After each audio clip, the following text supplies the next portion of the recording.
So on my channel, I talk about how I've made my fortune in real estate and how I continue to build it.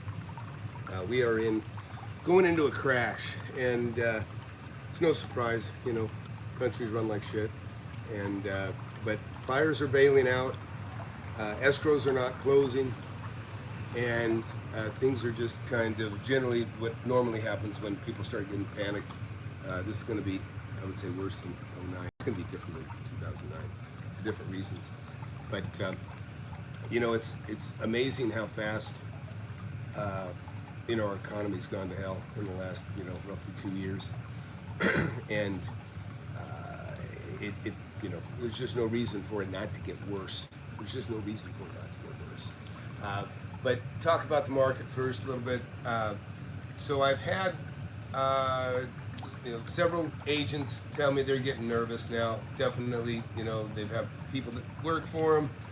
They're starting to consider cutting people loose. This is just in the real estate world. Don't really have my finger on the pulse of the jobs, but I'm pretty sure job layoffs will be following eventually. It's just a trickle down. People don't believe in trickle down economics. It's absolutely true. It's 100% true. When things good happen, people get paid more, and when things go to hell, people get laid off and get paid less, and that's what's probably going to follow next. But to just, I canceled the deal that I was buying because they were kind of wasting too much of my time. Interest rate going up, of course, that narrows my margin on what I can make on the borrowed money. I don't like that. I did make an offer on a property, or I'm in a backup position on a property that I just learned about. Normally I try to be the first one there. And by the way, that's what I teach in my book.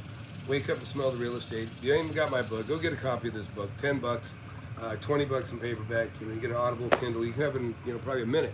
If you got it on Audible, you can listen to me. I'll read it to you. I'll read it to you. How easy is that?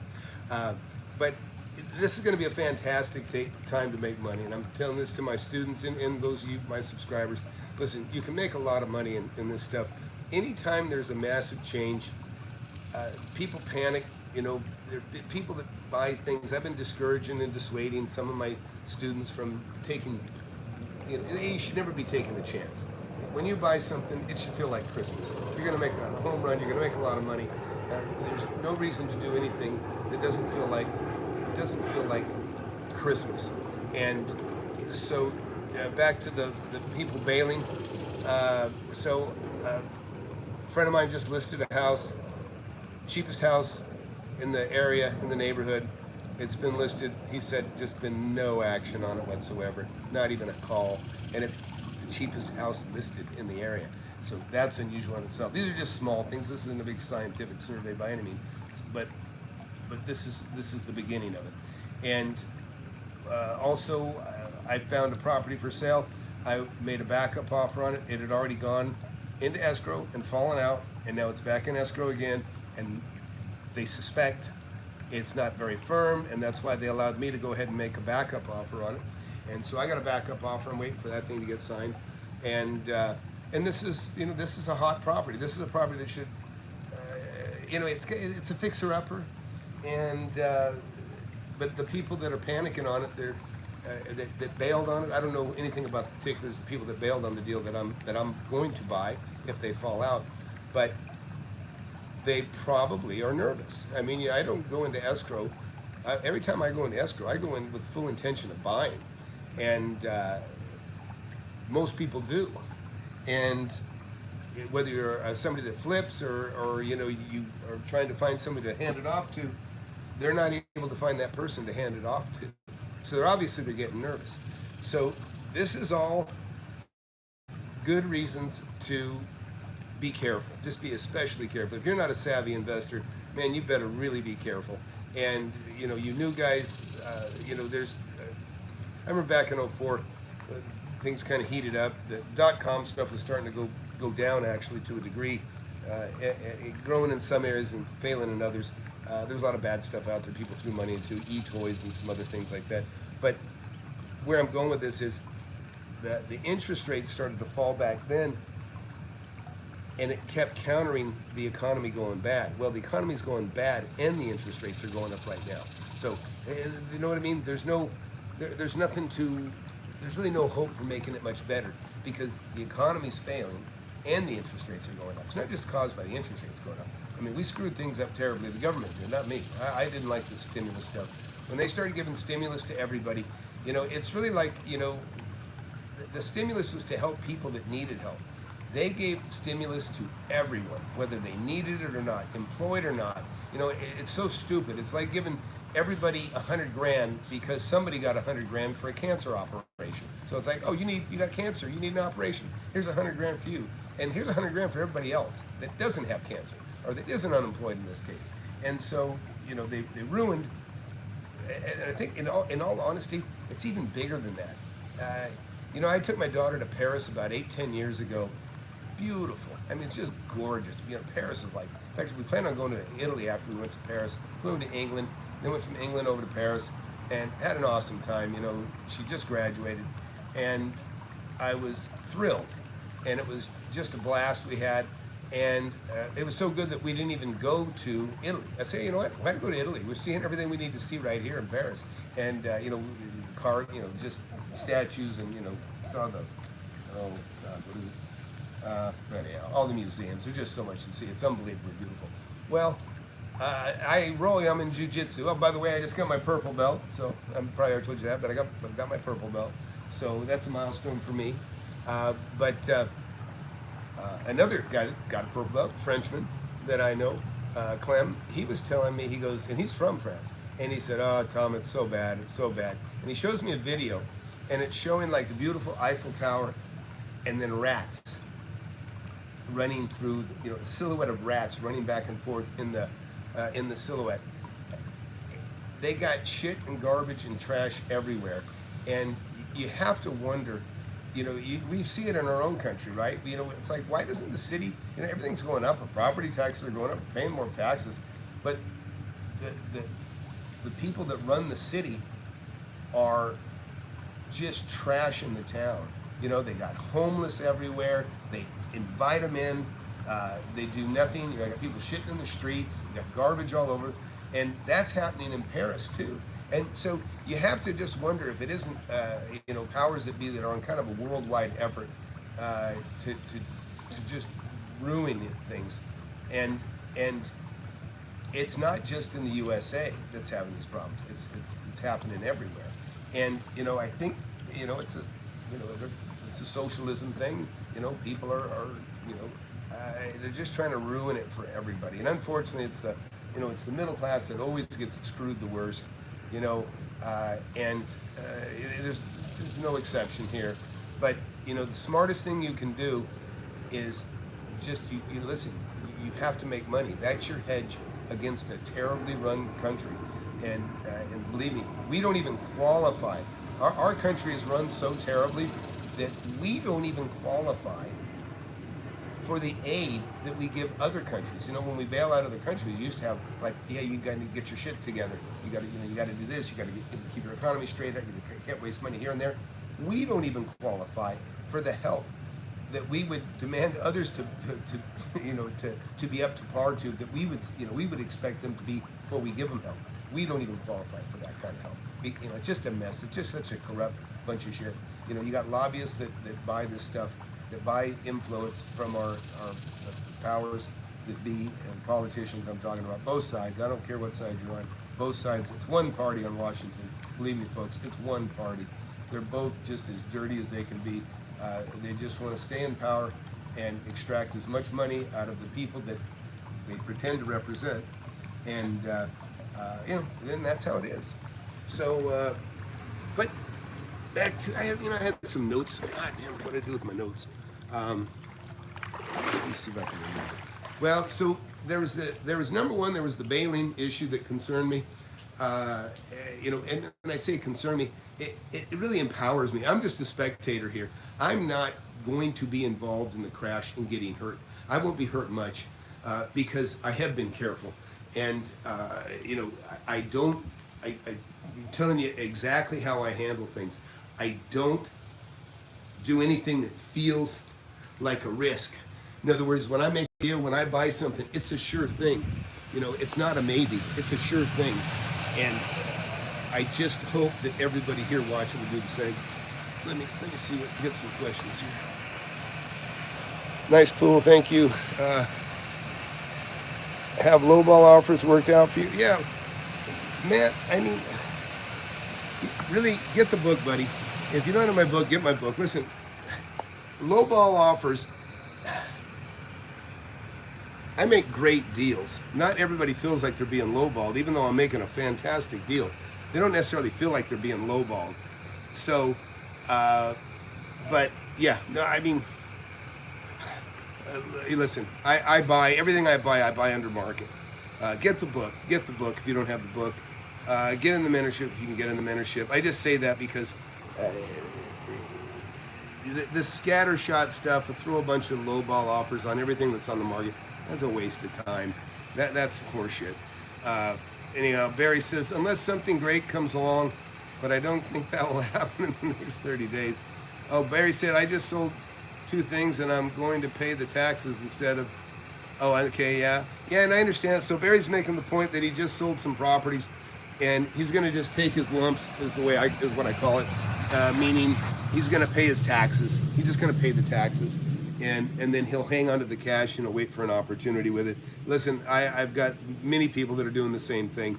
It only costs you $800 roughly to get a 1031 in place. So you can put a 1031 in place from when you get something sold, and then it's like for $800, it's worth having a 1031 in place, and then within 45 days, if you don't have something, then okay, you lost $800, but it's worth putting up $800 to have. To maybe be able to defer all that in that 45 days. So, but if you don't feel good about it, no big deal. Listen, I've taken my lumps. Half the profits I've taken. I try to take the biggest ones. I try to defer, but for the most part, listen, it's fine. You pay 20 or 25% tax on your profits. You should be able to make that up quite quickly on one good deal. So you can do one good deal and make up for that. So it's better to be safe than sorry. And like I always say, you never get hurt taking a profit, but you go making a stupid decision just because you're trying to defer that money, you'll regret that more than anything. I've seen people make the stupidest mistakes. They buy into a bad investment to save the 25% taxes, and then they lost it the day they made the purchase because they made a bad purchase. Hey, Robert, good to see you in here, buddy. Matt Bittner, this services suck for what you're paying. Everything does. Listen, let me tell you what happens when I drive down the street. When I drive down through my neighborhood and I see, every $1 million is $2,500 a month. Every $1 million home I drive by, and that's most of them, are, $2,500 a month. So I pass a house, $2,500, and that's just for a month. And the street looks like shit. There's potholes. There's grass. They're not cleaning up the freeways.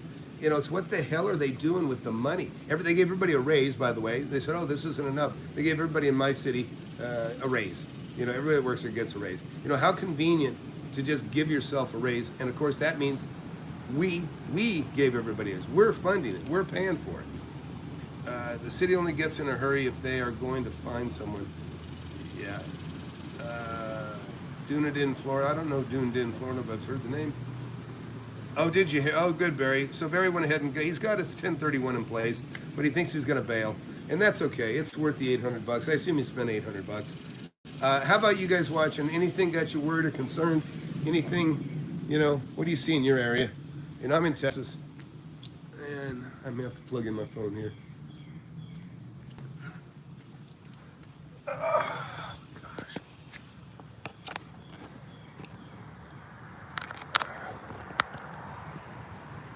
Barry, where are you at? All right, I think I'm powered up, guys. And I'm gonna go have dinner with my son here in a little bit. So, but I've been busy. And that's the other thing. People say, "Hey, where you been? Where you been?" Listen, I'm the real deal. I invest. I buy and sell real estate, and so that's why you see me. You see me in the morning when I'm getting a jacuzzi if I have time. Getting a jacuzzi in the morning. I've been doing my, my blog, And of course now it's the tail end of the night. I'm jumping in the pool. It's my ritual. You know, it's hotter than hell, and I've got many jobs going on right now. And you know, we've got property crime like crazy. That's another thing. It just really pisses me off.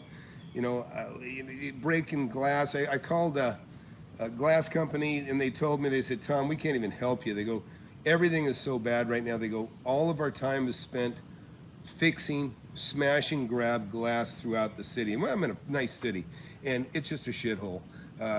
They've run it into the ground, and you know, they hate the cops. The council hates the cops. The cops hate the council. Cops don't want to do anything. You know, you can drive around. You don't even have to register your car anymore. You don't get pulled over. I'm telling you right now. Don't even bother registering your car. You don't need to. They ain't gonna pull you over. The cops don't give a shit. They're pissed off at the city and council. They're not gonna take any actions. You know, and I like the cops. Don't get me wrong, but they have just, you know, I was sitting next to some cops in a taco shack not too long ago, and I can listen in on their conversation. They're talking, and these guys are fairly young, and they're all just talking about, as soon as I get vested, I'm out of here. And you know, cops can get their vesting fairly early. I think 20 years, and they're eligible for retirement, or whatever their goals are, 20, 25, 30, whatever. But all of them are talking about, yep, as soon as I get to this next notch, I'm out of here. And they're talking about, what am I going to do after being a cop? Not put in another 5 years. They're done. They're done. And who wouldn't be? Let's see. Gareth, love listening to you. Tom, great advice. Hey, thanks, buddy. Consents, Paul, from everything money for up Germany. I don't know what that means. Tom, I inherited 24,000 square foot. Wow, buddy, that's fantastic. Would you like to sell it? No, I'm kidding. Hey, listen, that's fantastic. Listen, inherited wealth is the most squandered. And, you know, listen, I've made millions of dollars on squandered wealth, on people that don't do their due diligence on their inherited wealth. And so, you know, be careful. Listen, hang on to those 68 units. Who'd you get it from? You get a mom or dad or grandpa? Or who'd you get it from, if you don't mind me asking? Liam wrote, I am seeing lots of houses with price reductions, and I've been low-balling bids. All right. Yeah, hey, before you sell that thing, call me. Please call me. I'll probably talk you out of selling it for your own good. But if you're going to sell it, maybe I'll buy it from you. You have to tell me where it's at. But so what Ian said here, seeing lots of houses with price reductions, and he's lowballing. So in other words, I mean, listen, we all in the water right now. And, you know, I just remind you of a story, Liam. I know I've told you before. I bought an apartment complex, 34 units, and these were almost 1,000. They were 900 square feet a unit. They were all 2-bedroom, 1-bath, laundromats that made money. And I got that property it was almost 30,000 square feet, right about 30,000 square foot. I bought that for $340,000, you know, about $10 a square foot. And when I sold it for $55. I made, you know, a couple million dollars on that thing. And the history on that property, and I'm saying this one for you to remind you, Liam, is that things started going to shit. And the property went back to the bank because there was $1.05 million owed on it, as I remember, $1.05 million. Maybe it was 1.2. So it went back to the bank. And then somebody else bought it from the bank. And then things went further down the toilet. And it went back to the bank, got bought for $750. Went down the tubes more, went back to the bank. The bank got it again and sold it again for $550,000. And they got it back again. And it was after that I came in and I ended up getting it for $340,000. And so in other words, I actually bought it at the bottom. I bought it at the bottom. Things were coming back. In other words, things were going down. And that's the thing, is it's so important that you buy under market. As things are going, if you're going to buy under market going down, make sure you're buying way under market. Don't fool yourself. Things can go down at a 45-degree angle, okay? They really can go down pretty steep. And when you start having an announcement like right now, right? Everybody's talking about, oh, interest rates are high. Oh, houses are moving slower. You know, oh, the values are dropping, you know. And then all of a sudden you have a big layoff. Then it's like, holy shit. Then people go really freeze up. And you see it go to a whole new level of stagnation and fear. And then you start to see, like the things that are starting to be in the suburbs, like you start to see some commercial buildings that are going up that are maybe they got one neighborhood, beyond them, like the center of town's where my head is. They're building like here, and then there's maybe a little bit of development this way, but they stop development, and some of those guys go under because then all the houses stop that are in the suburbs. They stop building. They can't do it. People can't afford them. There's layoffs. It can be very in different areas, but nobody's really immune to it. Even I'm in a good area, high tech area, but and all these engineers we got engineers here that are jumping jobs. I roll with an Indian. He's a good friend too. He's fun. We have fun to. It's just great camaraderie. But anyhow, my Indian buddy in class, he was telling me, that he's one of these guys. I go, are you one of those engineers that jumps and takes a new job every 6 months for an extra 50 or 100,000? And he's like, yes, I do. And so basically, he's been going from 150 to 200 to 250 to 300. He's and a lot of people are doing that. Guys that are lucky to make even 150,000 a year. And all of a sudden they're making 350 because the competition between the tech companies to get them. And believe me, they'll be the first to go when things get tight. Well, and that's fine if they make 350 for 2 years, or something like that, and they get cut loose. It's better than maybe working for 150 maybe for 4 years. I don't know, but the bottom line is, even myself, one of the companies I've had in the past, when oil is going strong. Oil comes in and they pay the machinist a lot of money. So all of a sudden, if you got a skilled machinist, you're worried about losing them to the oil, one of the oil rig, supporters, the companies that support that, oil extraction. And so, because they'll pay those guys 60, 65 bucks an hour, you're paying 30, 35, and all of a sudden you're losing guys. And then as soon as the price of oil goes down, all those guys get laid off, and then they come back to me, or guys like me that could employ them. And maybe we take them back, but at the same time, so you got to be careful too. When you jump ship for a better job, you got to think about stability too, right? The government used to be a place where you wouldn't be paid that much, but it would be steady. In other words, you get a good government job, you never get laid off.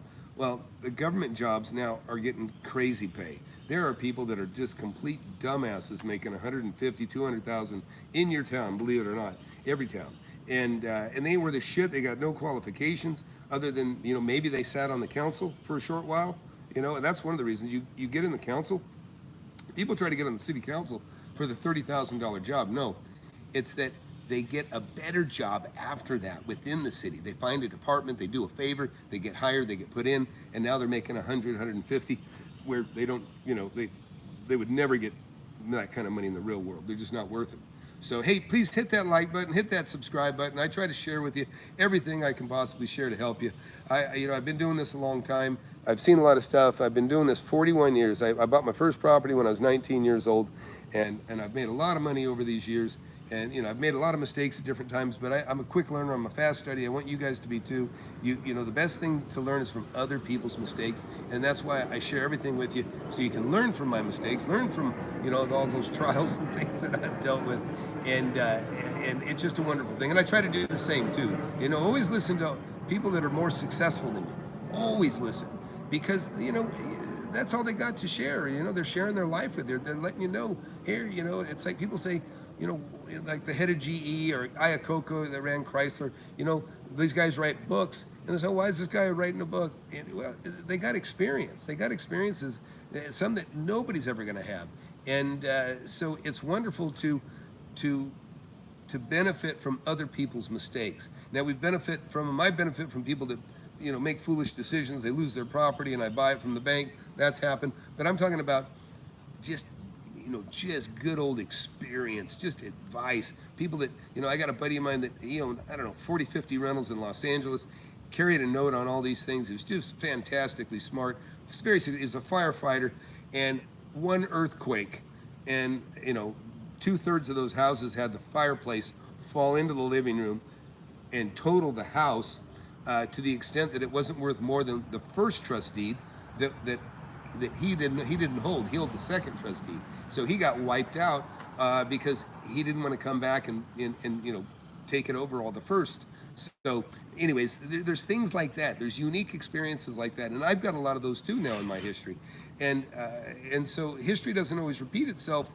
I mean, it usually does, but sometimes it's not for 20 years. You know, so I've got people in my class that have got to benefit from ordeals that I've had that I had 25 years ago that they're having now, and I'm just so thankful and grateful that I'm able to share with people that can actually really use that kind of help. So what else we got here? And then I gotta go, guys. I'm gonna go have some dinner with my son. Oh, you know, it's not my specialty, tax liens. You know, I personally, I don't have to bother with them. I mean, if you can go and if you have all cash, you know, you can go and benefit if there's other people that don't have money, you know, standing on the shelves or on the steps, the county courthouse, and you know, I know people that make money that way. I don't mess with it. I usually can find deals that nobody knows about, and so I don't have to play that game. Hopefully, they didn't spend everything they make. I was going to ask how much to offer sellers to be safe in the environment. 30% off retailer. Yeah, Brian. I mean, 35%, and especially right now. You know, if it was worth 100, you know, say 300,000 yesterday, yeah. I mean, I'd pay 210 today, but turn it, flip it, because it might be worth 250 tomorrow. You know, make 40 grand. Matt, you're talking about the high income people, Matt. I'm not sure what you mean. Hopefully, they didn't spend everything they make. Yeah, that's the other thing. You know, I had a video I did the other day, or you know, a few weeks ago, about eat more eggs, meaning tighten your belt, cut your spending now, man. Dress for the crash.